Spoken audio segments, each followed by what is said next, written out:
Oh là là là là, le multiplex de fou que c'était. Donnez-nous plus de multiplex, on a besoin de multiplex.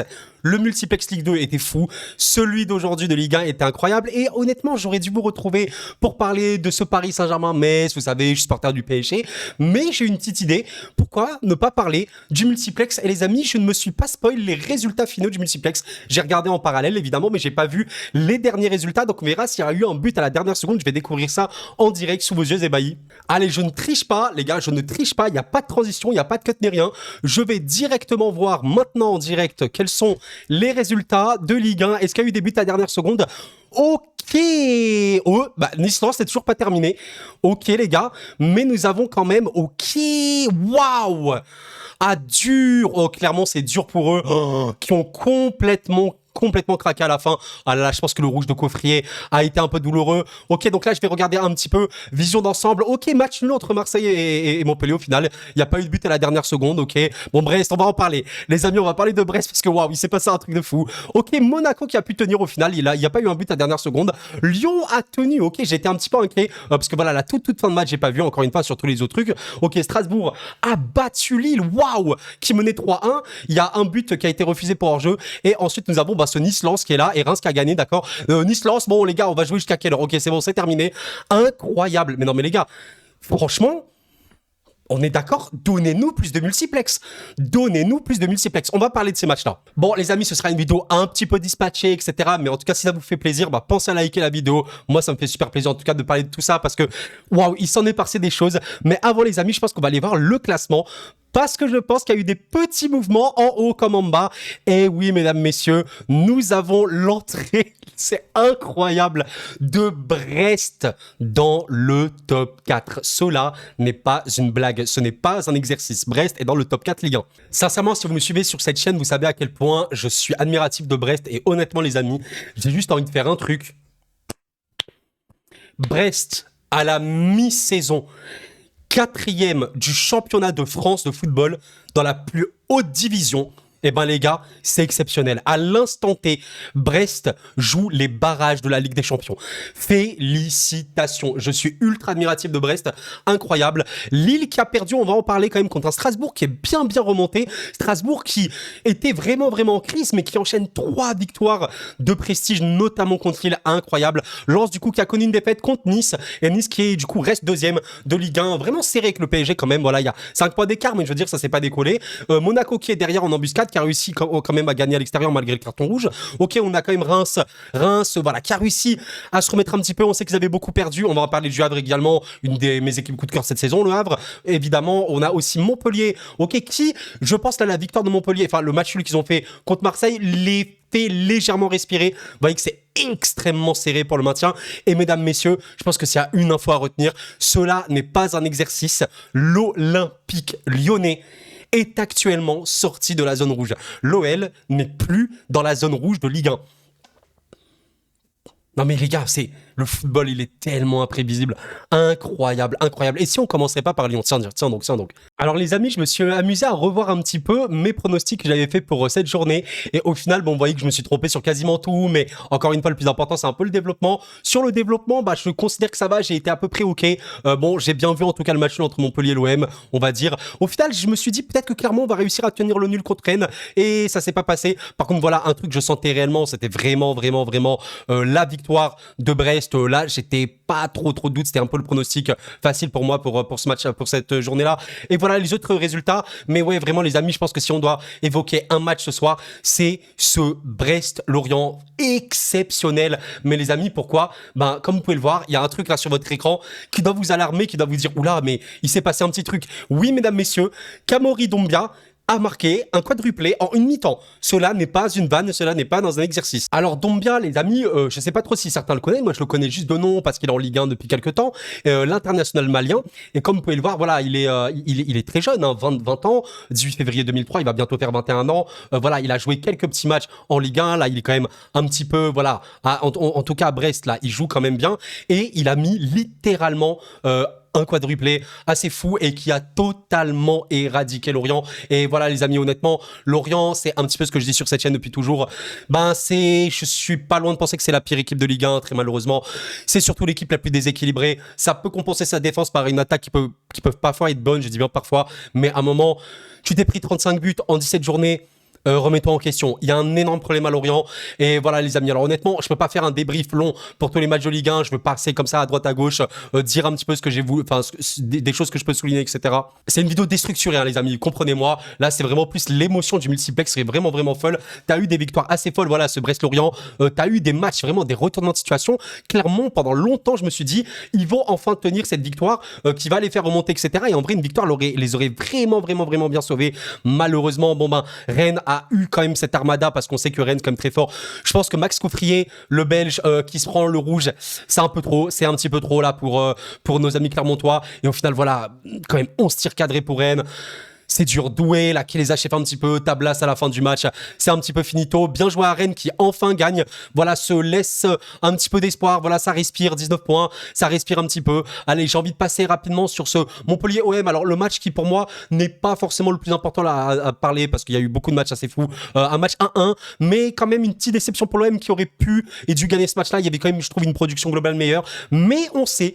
C'est pour ça que j'avais donné un match nul pour ce match-là. On sait quand même que Montpellier, chez eux, ça peut être bien. Et honnêtement, voilà, match de Montpellier qu'ils auraient vraiment pu gagner, honnêtement. Verretou, il marque quand même assez tôt dans la reprise, donc ça passe. Dommage pour l'OM. Cela dit, quand même, on a Marseille à la 6e place, voilà. C'est pas trop loin de la 4e place, quand même, voilà. Et je pense que ça peut tranquillement remonter.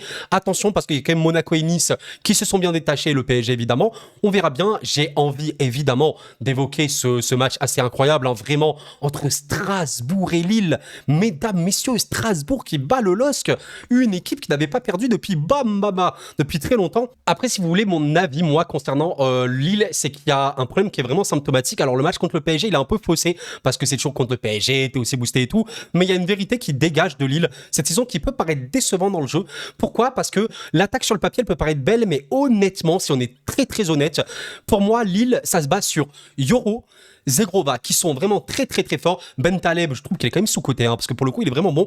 Par contre, il y a, à part en ailier percutant Zegrova, il y a pas personne d'autre. Et en fait, en apport offensif, le danger offensif de Lille, c'est qui? Ce serait techniquement David sur le papier.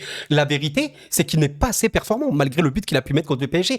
Ça fait que Lille peut paraître assez inoffensif. Et voilà, Strasbourg, il y a vraiment des bons joueurs, Bakwa, notamment, Emega, Gamero, etc.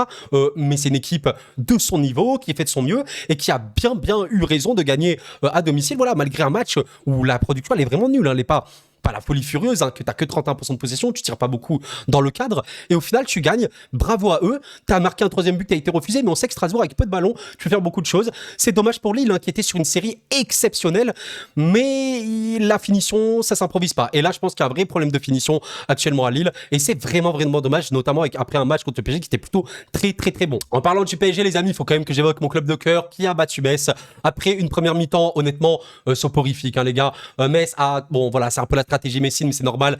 Bloc bas, tu refuses le ballon. Voilà, je sais qu'il y a des gens qui détestent ça. Je vais pas dire que j'aime bien ça, mais ce genre d'équipe, malheureusement, parfois, tu n'as pas grand chose pour te battre.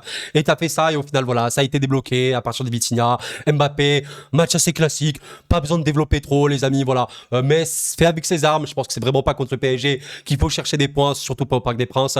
Et voilà, et honnêtement, petit mot, voilà, quand même sur l'équipe. J'étais content parce que Kanguini, je trouvais qu'il avait une meilleure production. Je trouvais que Vitinha vraiment monte en puissance quand même. L'apport offensif de ce mec peut devenir de mieux en mieux. Et j'ai envie, mesdames, messieurs, d'évoquer quand même un truc assez fou. Et oui, attendez, je vais le trouver. Ethan Mbappé, mesdames, messieurs, qui est rentré. Ethan Mbappé est devenu pro. Ce n'est pas une vanne et ça fait vraiment plaisir parce que le petit jeune chez qui il y en a qui disent qu'il est pistonné et tout. Non, franchement, les gars, tu ne deviens pas footballeur professionnel avec du piston. Tu dois t'entraîner, tu dois travailler, tu dois aussi avoir du talent. Et ce mec a ça. Je dis pas qu'il va faire la carrière du siècle, mais pour être un joueur de Ligue 1, pour moi, c'est possible. On verra où il va. Peut-être qu'il va rester au PSG, peut-être que non. Peut-être qu'il va aller en Allemagne, en Division 2, j'en sais rien. Mais en tout cas, Ethan Mbappé a joué des premières minutes. Et voilà, globalement, j'ai pas trop développé dans ce match, malgré le fait que c'est le PSG. Grosso modo, toujours un problème de finition. En plus, t'as pas réussi à mettre des occasions à première période parce que t'en as même pas créé en fait. Et voilà, dommage que aussi Ramos a raté un but facile à la fin. C'est dommage, c'est dommage. Alors là, j'ai envie d'évoquer quand même une histoire de la Ligue 1. Ben, c'est vraiment ce Lyon. Alors, petit bémol sur Lovren que j'ai trouvé quand même assez... pas très cool. Hein. Quand il est sorti malgré son carton rouge, évidemment, il y a la frustration. Mais voilà, un peu manque de classe quand même avec l'expérience et tout. Il devrait être un petit peu plus clean. Mais bon, tant pis. Mais surtout, un truc qui m'a frappé dans ce match-là, les amis, bon ben Nantes, avec une production où ils tirent, hein, vraiment, ils ont la possession et tout, mais aucun cadré. Par contre, les amis, Lyon, 8 tirs, 7 cadrés. Ceci est une dinguerie. Et on a vu notamment des matchs, je trouve vraiment performants, notamment de la part de Cacré. Voilà, Cacré, je voulais en parler. Cherki, je trouve que la passe D qui fait à la casette fait à peu près tout le taf. Ben, c'est très bien. Et voilà, Lyon, mesdames, messieurs, ben, c'est quand même victoire contre Toulouse. Victoire assez exceptionnelle, folle, inespérée contre Monaco. Et une troisième victoire de suite contre Nantes, mesdames, messieurs, c'est incroyable, c'est fou. Le football va tellement vite. Lyon qu'on voyait aux portes de la Ligue 2 il y a quelques semaines. Aïe, aïe, aïe, aïe, aïe, ben aujourd'hui, on peut le dire, ils sont 15e, ils ont gagné 4 matchs et ils sont encore en danger, évidemment, le maintien. Mais ils ont déjà 4 points de plus que Lorient et pour le coup, c'est vraiment incroyable. Par contre, je pense qu'il faudra commencer à s'inquiéter assez rapidement pour Nantes, qui a une équipe, je trouve, déséquilibrée et qui a des arguments. Je dis pas, Nantes a des arguments, mais c'est quand même très léger défensivement, je trouve. Parce qu'offensivement, voilà, quand tu as Mollet, Simon, notamment dans ton équipe, Mostafa Mohamed, Sissoko, quand il peut être bien, sincèrement, c'est une belle attaque, mais c'est fébrile. Vraiment, défensivement, c'est trop fébrile. Tu peux pas te prendre 7 tirs cadrés par Lyon. Je sais pas si tu te rends compte. 7 tirs cadrés par Lyon. Un Lyon qui est malade, bon, qui n'est plus trop malade en ce moment.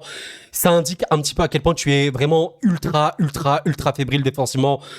C'est pas possible pour Nantes et honnêtement, ça inquiète pour la suite. Voilà, mesdames, messieurs, j'ai envie de parler. Alors, on n'a pas parlé de qui encore. On va quand même parler de Nice-Lens parce que voilà, Mofi le doublé en 2 minutes et première défaite pour Lens hein, depuis, mesdames, messieurs, fin octobre en Ligue 1 en tout cas. Incroyable, mais Lens, je pense qu'il y a eu beaucoup de mal et ça commence à se voir. Vous savez, Lens, il y a des belles choses, hein, je dis pas, mais il y a un manque de productivité, je trouve actuellement à Lens. Tu t'amuses pas trop. Je pense que les Lensois seront assez d'accord. Tu t'éclates pas à mort quand tu regardes Lens. Voilà, il faut pas se mentir. Il y a des bons joueurs et tout sur le papier, mais voilà, t'as des recrues qui sont pas trop là. Andy Diouf, il a pas assez percé malheureusement, il devait remplacer Fofana. Eli Wahi, j'aime beaucoup le joueur. J'ai pas envie de dire qu'il est surcoté, mais honnêtement, il est pas là encore. T'as Wesley Saïd qui est peut-être le meilleur attaquant actuellement de Lens. C'est dommage parce que ça peut bien jouer et tout, mais t'as un manque de danger trop criant. T'as un manque de danger à Lens beaucoup trop criant. Et Nice, voilà, qui ça basculait un petit peu comme ci comme ça. Ça avait pas fait de cliché depuis quelques temps. Et là, on est reparti. Une belle victoire quand même contre Lens. On sait que Lens, voilà, Ligue des Champions, qui sont en Ligue Europa, qui avait fini 2e, le vice-champion de France, etc., qui avait pas perdu depuis octobre. Bam, tu fais un petit doublé, Mofi rapidement, une équipe voilà qui peut montrer qu'elle est là parce qu'il y a vraiment des gros talents à Nice. Hein. Même pas que l'attaque, le milieu de terrain, la défense. Pour moi, Nice c'est à peu près tout. Malgré l'absence de Todibo, t'as tenu et c'était super bien. Voilà, vraiment bravo à Nice qui prouve quand même qu'il faut compter sur eux. Nice joue la Ligue des Champions réellement les gars.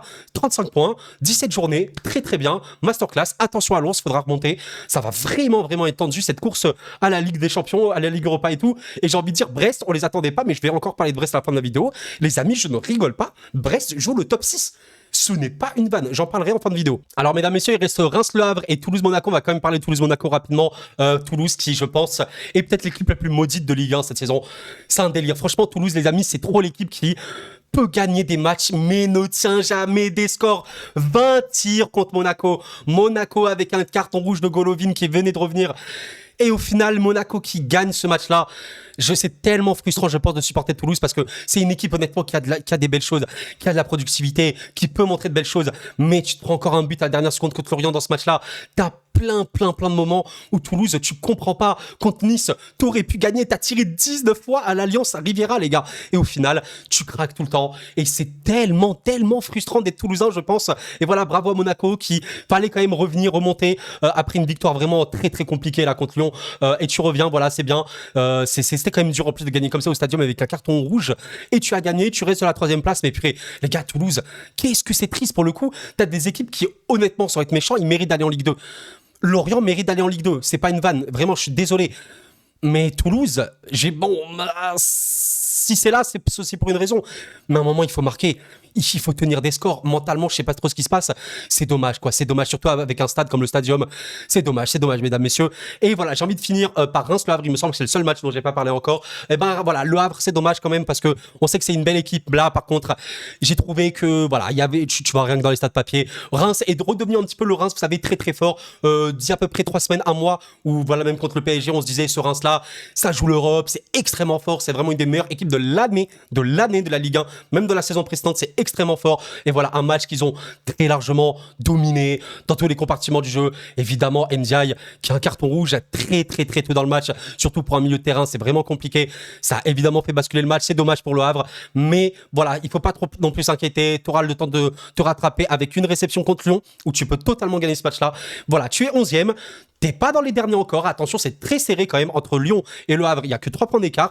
Attention, mais je trouve que le Havre, ça va. Ils auront de la ressource. Le carton rouge les fume un petit peu trop. Et voilà, les amis, pour ce débrief du multiplex, j'espère que vous l'avez apprécié. Avant, j'ai vraiment envie de faire un point de classement. Vraiment un gros point classement où je vais vous dire un petit peu mes impressions.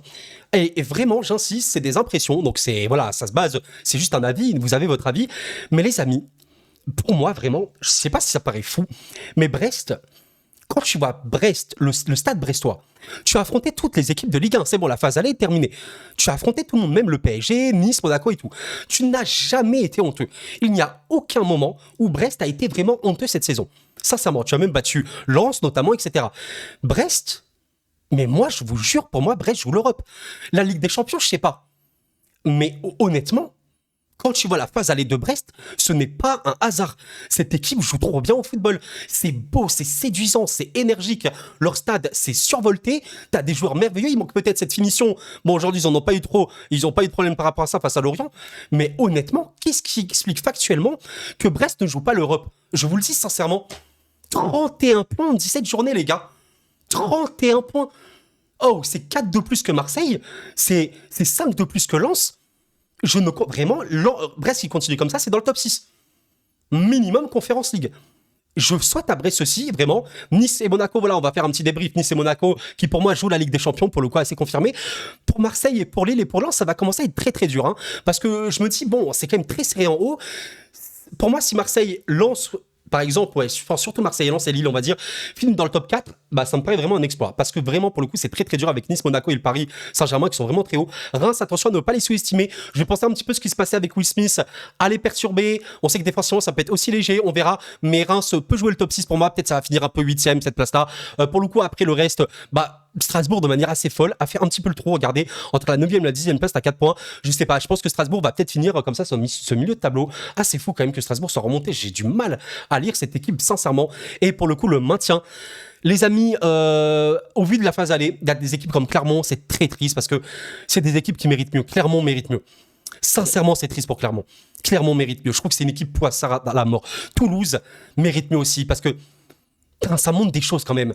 Mais par contre, je suis désolé, Lorient, à ce rythme-là, ça finit dernier de Ligue 1 et ça va en Ligue 2. Je vois pas comment Lorient va se maintenir. Je suis quand même inquiet pour Metz. Parce que là, sur les derniers matchs, je sens quand même qu'il y a une vraie limite. Il y a un effectif qui est faible, les amis, vraiment qui est faible.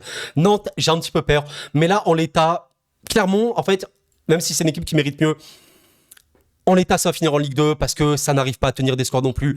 Ça tente, ça a la bonne volonté, mais ça craque aussi facilement. J'ai du mal à voir Clermont se maintenir. Clermont et Lorient m'ont l'air à peu près condamnés, surtout Lorient en vrai. On verra pour Clermont, il y a toujours des matchs.